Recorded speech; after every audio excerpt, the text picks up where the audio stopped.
As the movie begins, we see a journalist reporting an alleged breach in a world-famous hotel called the Rezort. 10 years ago, a virus known as chromosyndrome infected around 2 billion people worldwide. But the infection was not the problem, regeneration was. The virus killed people but brought them back to life in zombie form. And as a result, a massive war broke out between the living and the dead. Pfizer was not interested to find a cure this time, so the Brimstone Protocol was initiated, which dropped multiple bombs to destroy the infected areas. Today, the number of zombies is dramatically low, and the remaining few are all kept on one isolated island in the Pacific Ocean. Valerie Wilton, the rich billionaire CEO, decided to step in and turn it into a luxury holiday destination known as the Rezort. Like any other hunting reserve, tourists can fly to this island and kill zombies as a sport. Furthermore, the island is surrounded by a refugee camp funded by a non-profit organization called Hope for You. Valerie is the chairman of the non-profit and claims that she is doing charitable work to help lessen the refugee crisis. We are then introduced to a young woman named Melanie walking home in the streets of London. She is a PTSD patient who lost her father during the zombie war 10 years ago. Melanie is left traumatized by this incident, but no therapy and medications seem to make her feel better. And as a last option, she asks her husband to go to the resort with her, hoping to cope with the trauma. A few days later, Melanie and Lewis arrive at the resort's airbase where we see other guests including Jack and Alfie, who are a pair of teenage YouTube stars, a young girl named Sadie who got dumped by her ex-fiancé a few hours before the wedding, and a middle-aged veteran named Archer. While the couple is having a drink in the airport lounge, Melanie is greeted by a little girl carrying a doll in her hand. But seconds later, she is taken away by her mother, leaving Melanie confused. Moments later, the guests are taken to the resort by a badass boat. And when they finally arrive, everyone seems to enjoy the atmosphere of this famous island. Later, all the guests are instructed to use a gun inside a shooting range before they can kill the zombies. However, Melanie does not seem to need an instructor since Lewis is a British Army soldier. That night, while all the guests are gathered during dinner, the resort CEO gives a speech about how the main objective of the island is to heal people's trauma caused by the zombie war. Meanwhile, Sadie sneaks out and scans the place as if she's looking for something. She enters the resort's control room and manages to crack the system. And before leaving, Sadie downloads a bunch of files to her flash drive. But when she walks outside, Archer notices Sadie leaving the control room, which is clearly only for the island staff. Meanwhile, Valerie has brought a female zombie to the stage to give the guests a taste of what they'll be experiencing the next day. Later, the security team notices the breach in the system and are worried about what to do next. But since they are terrified of their CEO, the engineers refuse to inform the owner about the breach and try to resolve the issue without her notice. The next day, the group leaves the hotel to go for a zombie hunting safari ride outside the facility. But when the security team tries to close the automated gates, the system starts to malfunction. Meanwhile, the group arrives at the hunting spot, and the instructor briefs them about the hunt.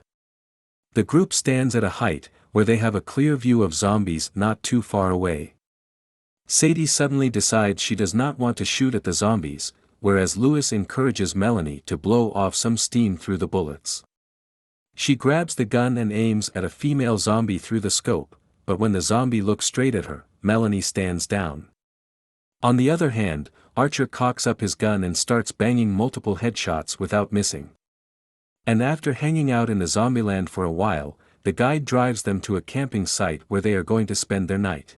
Upon reaching there, Melanie shares with her husband how it was not a good idea to spend thousands of dollars to murder a creature, but Lewis tells her to shut her trap in his mind.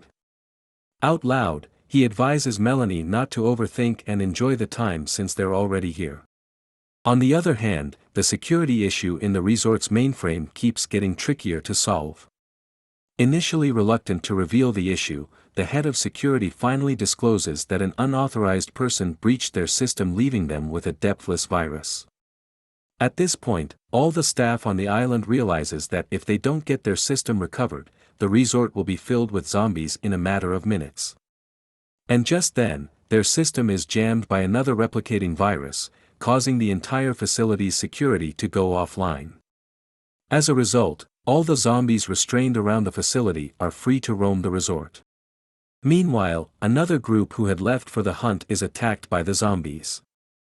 A guy manages to shoot the incoming zombie in the head, but soon, one of their friends is attacked from another side.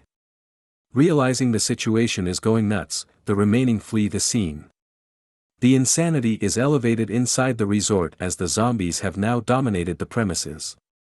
They start attacking all the guests and staff they can get their hands on. And to make matters worse, the zombies make their way inside the control room and infect the engineers working on the security breach. And when Valerie sees the lady zombie staring at her, she runs inside her office while leaving her staff to die. Now that the control room is devastated, the Operation Brimstone activates by default.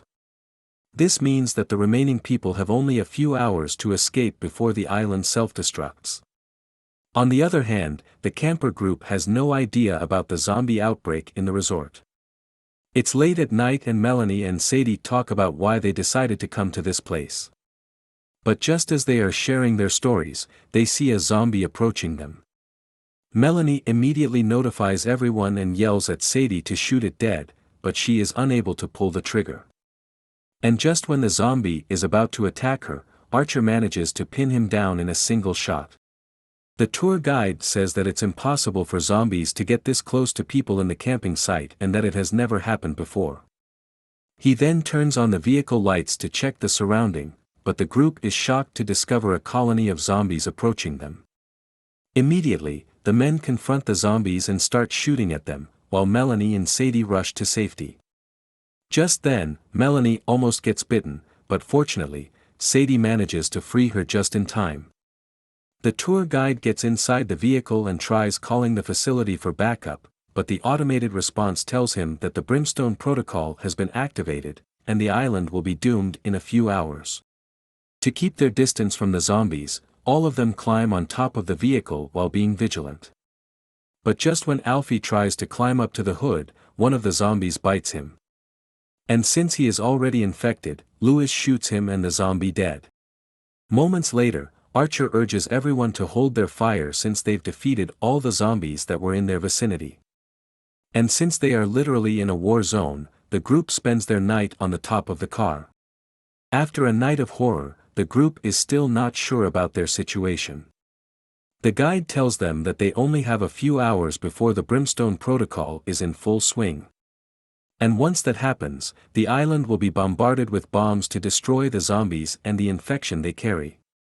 The guide reveals that the facility always tells them to reach the communication tower if an outbreak occurs, but since they don't have a functioning vehicle, traveling anywhere is almost impossible. However, Archer steps in and leads the group on foot, realizing that being stationary in times like this is suicide. Moments later, Archer stops the group in their tracks claiming he heard something. And almost immediately, a zombie attacks Jack, but the guide manages to kill it just in time. The group starts walking again, and they soon run into a safari vehicle that crashed into a fence. Taking turns, they squeeze themselves to the other side, but a horde of zombies approaches them. The men start shooting at them to buy more time, and eventually, everyone finds themselves on the other side of the fence. But out of nowhere, a zombie manages to get in and bites the tour guide. Realizing that he is now infected, Lewis takes the initiative and shoots the poor guy. As they move on, Archer reveals that shooting and killing zombies is all he's ever done and that it's the only thing he's good at. Next, the group notices a communication tower in the distance. But before moving forward, Archer threatens to leave Sadie behind if she does not reveal what she did that day inside the control room. Having no leverage, Sadie is forced to reveal her secret. It turns out that she is a member of a zombie rights activist group called Living 2, which fights to stop the brutalities faced by the zombies. Sadie was sent here to download the files from the resort's mainframe to expose its unethical practices and shut it down. But on the flip side, Sadie has been betrayed by her own people. Because apparently, when Sadie was downloading the files, her group uploaded malicious viruses through the flash drive and destroyed the resort's security, causing it to implode. Sadie is shocked and devastated by this revelation, but no one pays attention to her anymore. Now, in order to get to the communications tower, they all need to pass through a creepy building compound. They see human flesh everywhere and immediately realize that this place is infested with zombies. However, the group manages to get inside the building without alerting the undead. And while trying to avoid being seen, the group gets caught in tunnels, splitting them into two. Archer, Melanie, and Lewis go one way, while Jack and Sadie go the other. Moments later, Archer's group manages to find the exit without being discovered, but unfortunately, Sadie and Jack are attacked by the zombies. And while trying to help Jack out of the creature's grip, Sadie gets bitten by the zombie. She realizes it's only a matter of time before she transforms into one, so with tears in her eyes, Sadie gives Jack the flash drive and asks him to run for his life. Next, Jack runs toward the group, and while they barely manage to get inside a fenced compound, the zombies look inside intending to devour their flesh. They get inside the resort and come across a dark hallway. As they carefully move forward, the group is greeted by several zombies in cages, possibly kept there to harvest them. But just then, a zombie falls from the open roof and goes straight for Jack's neck. A few moments later, Jack starts morphing into a zombie, and following the mandatory protocol in a zombie apocalypse, Archer puts a bullet in him. The group is reduced to half at this point, but Archer, Lewis, and Melanie keep moving forward. They are shocked to find themselves inside what looks like a refugee camp, maintained and run by the chairman of the Hope For You organization, Valerie Wilton. They finally realize that this organization is just a front to bring in desperate refugees to the island, promising them food and shelter. When in reality, the poor refugees are transformed into zombies to keep the business running on this island. Just then, the little girl from earlier appears in zombie form and starts hissing at them, prompting the other refugee zombies to come out. Having no space to move forward, the trio run back to the hallway. Archer immediately closes the door on his end, whereas the zombies have partially blocked the entrance on the other. Since the two of them are being overpowered by the zombies, Melanie asks Lewis to help them. But the selfish British Army soldier clutches the chain hanging on the open roof and abandons them. At this point, Archer sees no point in prolonging the agony. He asks Melanie to run for her life while he will distract the zombies. And when she is in the clear, Archer sacrifices himself and even manages to take down a few zombies in the process. In the next scene, Melanie runs for her life on the facility's roof, while we see a horde of lifeless zombie corpses hanging like pieces of meat in a butcher shop. She eventually finds herself in an eerie lobby. This place has zombies swarming all over the place, and just as she looks to navigate the place, Lewis suddenly appears in front of her. He apologizes for abandoning them earlier, but when Melanie notices a bite mark on his arm, she points a gun at her husband. However, she does not pull the trigger on him. Instead, she hands Lewis the gun to end his own life. Next, a swarm of zombies enters the room and tries to attack her. But just then, the evil CEO, Valerie Wilton, pulls her inside her office and claims that they can escape only through the emergency exit. However, Melanie accuses her of being a ruthless killer for monetizing the helpless refugees. Valerie gets irritated and tries to snatch the gun away from her hands, but it ends up on the floor. And before anyone can grab the gun, a horde of zombies enter the room and immediately attack the CEO. Somehow, Melanie manages to escape the bloodbath and run outside the building, but another horde of zombies chases after her. While Melanie is running for her life, the Brimstone Protocol is in full swing. And as she jumps into the sea to avoid explosions, we see the island get obliterated by the bombardments, while rescue helicopters are hovering above. 3 weeks after the incident, Melanie reveals the island's unethical practices to the media, and this story is broadcasted all around the world. Meanwhile, we see Archer sitting in a bar. Somehow, he has managed to escape from the island and is listening to Melanie's statement on television.